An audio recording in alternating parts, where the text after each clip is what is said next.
నమస్కారం. ఒక ఇంటికి కోడలు రావడం అంటే కేవలం ఒక వ్యక్తి రావడం కాదు. ఆ ఇంటికి సాక్షాత్తు లక్ష్మీదేవి అడుగుపెట్టడం.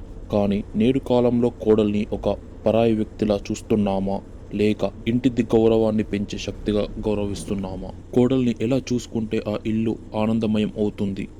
అత్తమామలు బాధ్యత ఏమిటి? బ్రహ్మశ్రీ చాగంటి కోటేశ్వరరావు గారి ఈ అమృతవాణి వింటే మీ కుటుంబంలో కలతలు తొలగిపోయి కలి ప్రభావం లేని సుఖ సంతోషాలు లభిస్తాయి. ప్రతి ఒక్కరూ, ముఖ్యంగా అత్తమామలు తప్పక వినాల్సిన ప్రవచనం ఇది.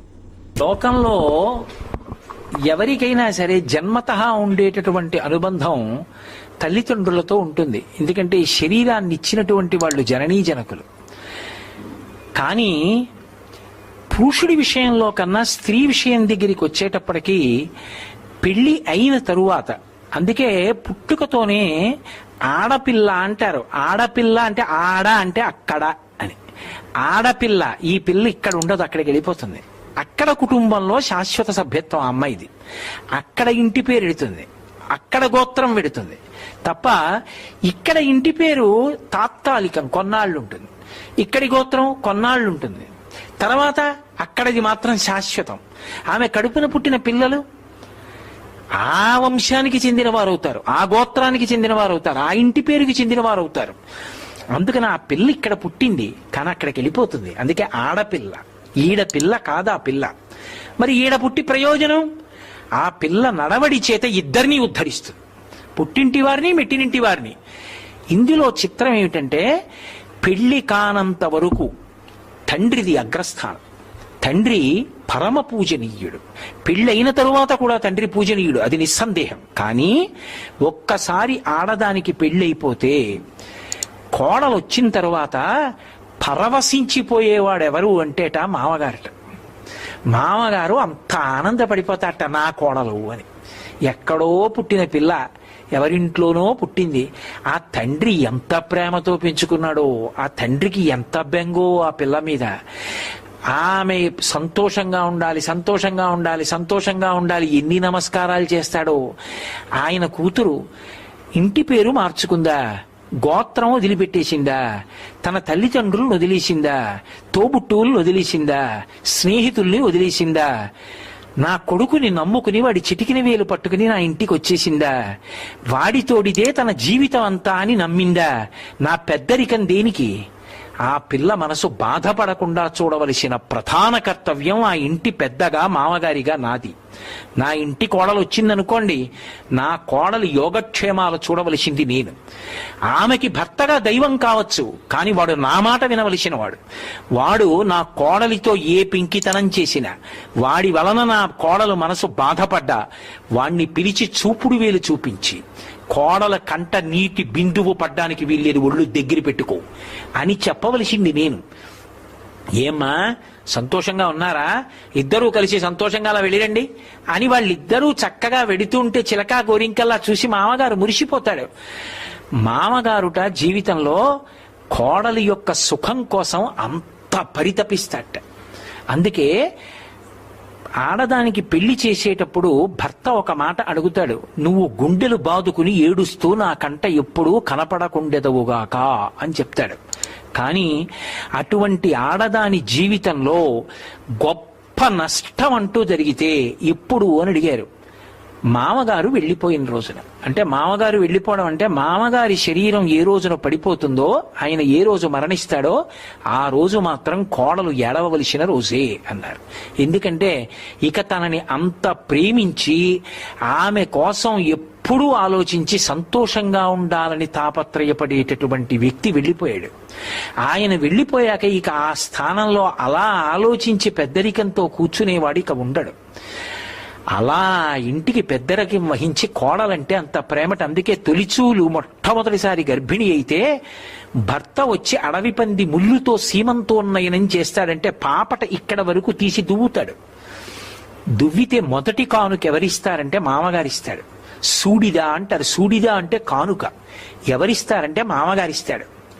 కోడలికి ఓ మంచి నగో, కోడలికి తనకున్నటువంటి శక్తిలో మంచి చీరో, పసుపు కుంకాలో ఏవో పట్టుకొచ్చి పరమ సంతోషంతో ఇస్తాట. ఎందుకనంటే, అమ్మా, ఏ ఇంట పుట్టిన పిల్లవో, నాకు మనవణ్ణి ఇస్తున్నావు, నాకు మనవరాల్ని ఇస్తున్నావు, అమ్మా తాతనవుతున్నానమ్మా. ఎందుకని అంటే, నాకే కొడుకు కూతురు ఉన్నారనుకోండి, కూతురు వైపు మనవలు ఉంటారు, కొడుకు వైపు మనవలు ఉంటారు. శాస్త్రంలో చమత్కారం చెప్తారు. కొడుకు వైపు మనవలు, కూతురు వైపు మనవలు కలిసి ఆడుకుంటున్నారు. ఆడుకుంటుంటే ఏదో నాకున్న 2 ఆవులు పక్కదొడ్లో పడ్డాయి అనుకోండి, తాతగారు మీ ఆవులు పక్కదొడ్లోకి పోయాయి అంటాడు కూతురు మనవడు. తాతగారు మన ఆవులు పక్కదొడ్లోకి పోయాయి అంటాడు కొడుకు పిల్లలు. నా అన్న వంశోద్ధరణ ఇటువైపు నుంచి అంటే కోడల వైపు నుంచి. ఎక్కడో పిల్ల ఇక్కడ వంశాన్ని పెంచుతోంది, నా మనవడు. అమ్మయ్యా, నా మనవణ్ణి చూసుకున్నాను, నా వంశాన్ని చూసుకున్నాను, నా మనవరాల్ని చూసుకున్నాను. ఆ వయసులో నా పిల్లల ముద్దు ముచ్చట్లు ఎప్పుడో బాల్యంలో మరిచిపోయాక మళ్ళీ ఆ మనవడు నడిచొస్తుంటే వాళ్ళు నన్ను చూసుకుని, మనవరాల్లో నా భార్యను చూసుకుని, నా కొడుకుని చూసుకుని, నా కోడల్ని చూసుకుని, మేనత్త పోలికలని మా అమ్మాయిని చూసుకుని, ఇంతమందిని చూసుకుని మామగారు వృద్ధాప్యంలో మురిసిపోయేటటువంటి సజీవమైన బొమ్మనిచ్చి ఆడించగలిగిన, ఓదార్చగలిగిన ఏకైక వ్యక్తి కోడలొక్కతే. అందుకే కోడలకి సూడిదా అంటే మామగారు ఇస్తాడు కానుక అని. ఆ మామగారు కోడళ్ళ యొక్క అనుబంధం అంత గొప్పది. అందుకే పెళ్ళైపోయిన ఆడపిల్ల దగ్గరికి వెళ్ళి, అమ్మా మీరెవరు అని అడిగాను అనుకోండి, తన పేరు చెప్పకూడదు, తన భర్త పేరు చెప్పకూడదు. మొదట ఏం చెప్పాలంటే మామగారి పేరు చెప్పాలి. చెప్పి, నేను ఫలానా వారి కోడళ్ళండి అని చెప్పాలి. ఎవరైనా నా దగ్గరికి వచ్చి, ఏమండి మీ కోడల్ని అమ్మా నువ్వెవరు అని అడిగితే, చాగంటి కోటేశ్వరరావు కోడళ్ళని చెప్పిందండి అని అనుకోండి, నేను ఈశ్వరుడికో నమస్కారం చేస్తాను, మంచి కోడల్ని ఇచ్చావు స్వామి అని. ఎందుకని? నా పేరు చెప్పిందని కాదు, ధర్మాన్ని నిలబెట్టింది అని. అందుకే సీతమ్మని సుందరకాండలో అంత కష్టంలో ఉండగా హనుమ వెళ్ళి, అమ్మా నువ్వెవరని అడిగాడు. అడిగితే, పృథివ్యా రాజసింహానాం ముఖ్యస్య విదితాత్మనః స్నుషా దశరథస్యాహం శత్రు సైన్య ప్రతాపినః అంది. చనిపోయిన మామగారైనా తక్కువ చేయలేదు. ఆ మామగారు కోరికలు కోరబట్టే మా ఆయన వచ్చేసాడు, ఇన్ని కష్టాలు పడుతున్నాను అనలేదు. ఎంత గౌరవించి మాట్లాడిందంటే, స్నుషా దశరథస్యాహం శత్రు సైన్య ప్రతాపినః, శత్రు సైన్యములను చందరవందర చేసినటువంటి పరమశక్తివంతుడు, అంతటి పరాక్రమవంతుడు మా మామగారు. ఆ దశరథ మహారాజు గారి పెద్ద కోడళ్ళది. ధర్మాన్ని నేర్పింది సీతమ్మ.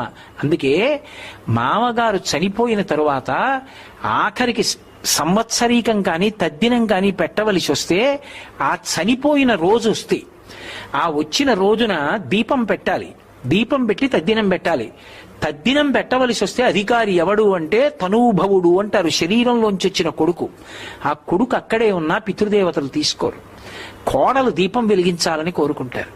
ఆ కోడలు దీపం వెలిగించడానికి ప్రతిబంధకం వచ్చిందనుకోండి, ఆమె ఏదో కారణం చేతో 3 రోజులు ఇంట్లోకి రాకూడదు అనుకోండి, ఆమె మళ్ళీ శౌచమును పొందే వరకు తద్దినం వాయిదా పడిపోతుంది. పడిపోయి ఆమె దీపం పెట్టాక పితృదేవతలు వచ్చి ఆ జలతర్పణ పుచ్చుకుని నీళ్లు తాగుతారు. కొడుకు మీద ప్రేమ కన్నా శరీరాలు వదిలిపెట్టేశాక కూడా కోడలి మీద అంత ప్రేమతో ఉంటాట మామగారు. అప్పుడు కూడా తద్దినం పెట్టేటప్పుడు కోడలు దీపం వెలిగించాలని కోరుకుంటాడు. ఆ కోడలంటే అత్తమామలు అలా ఉండాలని, కోడలంటే అత్తమామల్ని సేవించాలని శాస్త్రాలు చెప్తున్నాయి. శ్రావణ మాసం వచ్చింది కదూ, వరలక్ష్మీ వ్రతం చేస్తారు.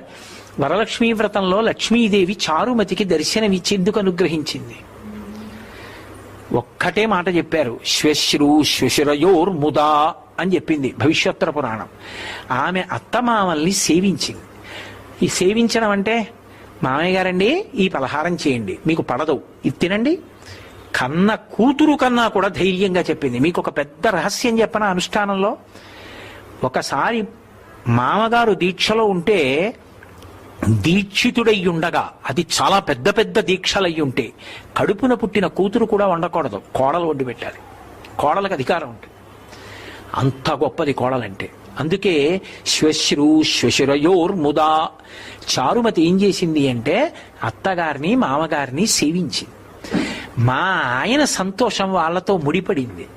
ఆయన ఒక్కడిని నా దగ్గర పెట్టుకుని సంతోషం కాదు, ఆయన తల్లిదండ్రుల గురించి మంచి పరాకు పలికి, ఏమండి ఇన్నాళ్ళైందో సార్ అత్తయ్య గారి దగ్గరికి మామయ్య గారి దగ్గరికి వెళ్ళొద్దామా అని సంతోషంగా వాళ్ళ దగ్గరికి వెళ్ళి చూసి వచ్చి, ఏమండి మామయ్య గారు అలా ఉన్నారే, నీరసంగా ఉంటున్నారే అని, మామయ్య గారు మీరు నీరసంగా ఉంటున్నారు, రోజు తింటుండండి అని ఆయనకి ఏం లేక కాదు, ఇచ్చేవాళ్ళు లేక కాదు, కొనుక్కోలేక కాదు.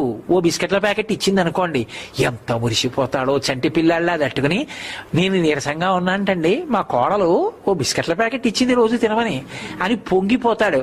కాబట్టి శరీర సంబంధం అంటే దేహంలోంచి పుట్టిన వాళ్ళు కాకపోయినా శరీరాలు పడిపోయాక కూడా మిగిలిపోయే అనుబంధం, లక్ష్మీ కటాక్షానికి కారణమైన అనుబంధం, లోకమునందు కీర్తికి కారణమైన అనుబంధం, అత్తామామ కోడళ్ల యొక్క అనుబంధం అంత గొప్పది. అందుకే అత్తమామలంటే తల్లిదండ్రుల కన్నా గొప్పవాళ్ళు. తండ్రి మామగారు అలా పక్క పక్కన నిలబడితే పెళ్ళైపోయిన ఆడపిల్ల పుట్టింట్లో ఉన్నా సరే మొదటి నమస్కారం మామగారికే చెయ్యాలి. అందుకే సీతమ్మ, దశరథ మహారాజు గారు చనిపోయాడు, రాముడు పరిగెత్తుకొచ్చాడు సీతమ్మ దగ్గరికి. మా నాన్నగారు చచ్చిపోయాడు సీతమ్మ అనలేదు. ఆయన అన్నాడు, సీత మృతస్తే శ్వశుర పితాహీనోసి లక్ష్మణ అన్నాడు. సీత మీ మామగారు చచ్చిపోయారు, లక్ష్మణ నీకు నాన్నగారు చచ్చిపోయారు అన్నాడు. అదేమిటి, మా నాన్నగారు చచ్చిపోయారంటే సరిపోదా? కాదు, సీతా మృతస్తే శ్వశుర, సీత నీకు మామగారు చచ్చిపోయాడు. ఇక అలాంటి వ్యక్తి రాడు. మామగారు వెళ్ళిపోతే ఇక అలా తాపత్రయపడేవాడు లేడు. కాబట్టి నీకు మామగారు చనిపోయాడు. లక్ష్మణ నీకు తండ్రి లేడు. తండ్రి లేకపోతే అన్నగారు తండ్రిలా నిలబడాలి. నేను అలా నిలబడగలనా? నిన్ను అరణ్యాలకి తెచ్చాను, ఏ తప్పు లేకపోయినా నేనే నిన్ను రక్షించాను. నాకు తండ్రి లేడన్న బెంగ లేదు. తమ్ముడవైనా అన్నగారిని తండ్రిలా కాపాడి నా వెంట తిరుగుతున్నావు. కాబట్టి నాకు తండ్రి ఉన్నట్టే. సీత నీకు మాత్రం మామగారు లేడు, లక్ష్మణ నీకు తండ్రి లేడు. అంటే రామాయణంలో దశరథ మహారాజు గారు వెళ్ళిపోతే సీతమ్మతో రాముడంత గంభీరమైన మాట మాట్లాడాడు అంటే ఎంత గొప్పవాళ్ళో అత్తామామలు కోడళ్ల యొక్క అనుబంధం ఆలోచించండి. కోడల్ని అంత ప్రేమగా చూసుకోవాలి. కోడల్ని కూతుర్ని ఇద్దరినీ తీసుకుని మామగారి చీరలు కొనిపెట్టడానికి వెళ్ళాడు అనుకోండి, ఇద్దరూ కూడబలుక్కుని ఒకే రకం చీరలు కొనుక్కుని మామయ్యగారండి డబ్బు కట్టేయండి అన్నారు అనుకోండి, అది వాళ్ళ హక్కు అనాలి. అంటే కదా మురిపం. ఇద్దరిది 1000 రూపాయల చీరలే అయినా కూడా 2000 ఇచ్చి ₹1 పైన పెట్టి ఇది మా కోడల చీరకేనో చెయ్యాలి.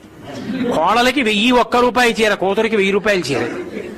ఎందుచేతంటే తన శరీరం పడిపోయాక కూడా ఉద్ధరించేది కోడలు, తన వంశాన్ని నిలబెట్టింది కోడలు, తనని తాతని చేసింది కోడలు, తన జీవితంలో సమస్త సంతోషాలకి ఆలవాలం ఆ కోడలు. అటువంటి కోడల విషయంలో రూపాయి ఎక్కువ పెట్టాలి తప్ప తక్కువ పెట్టకూడదు. కూతురు కన్నా కోడలు గొప్పది. నేను చెప్పట్లేదు ఈ మాట, శాస్త్రాలు చెప్తున్నాయి. నా కూతురు ఒక ఇంటి కోడలు, అప్పుడు దాన్ని మా అలమావగారు చూసుకోవాలి. వేరొకరి కూతురు నా కోడలు, అప్పుడు నేను చూసుకోవాలి అంత ప్రేమగా. తండ్రిగా నా కూతురి విషయంలో ఆ ధర్మం, నా కోడల విషయంలో ఈ ధర్మం తప్ప కోడల్ని పరాయిదానిగా చూడకూడదు. కోడల్ని బయటికి పంపించి ఇంట్లో మాట్లాడుకోవడం తప్పు. ఆమె మెడలో ఏనాడు నీ కొడుకు తాళి కట్టాడో ఆనాడే ఆ ఇంటి కష్టసుఖాలన్నీ ఆమెకి తెలుసు. అంతే. ఏది మాట్లాడినా ఆమె ముందే, ఆమెకి తెలియనిది ఆ ఇంట ఉండదు. అది మొదట ఎవరు పాటించాలంటే మామగారు పాటించాలి. ఆమె నా ఇంటి సభ్యురాలు, నా కడుపున పుట్టిన కూతురు కన్నా గొప్పది. అందుకే ఏది కానివ్వండి ఆమె ముందే మాట్లాడాలి. అంతేగాని కొడుకుని పిలిచి రే కోడలకి చెప్పక ఈ విషయం అని అనకూడదు. వాళ్ళిద్దరు వైభాగ్యం ఒకటే. కోడలకి చెప్పరా ఈ విషయం అని చెప్పాలి, ముందు కోడలకి చెప్పమని చెప్పాలి.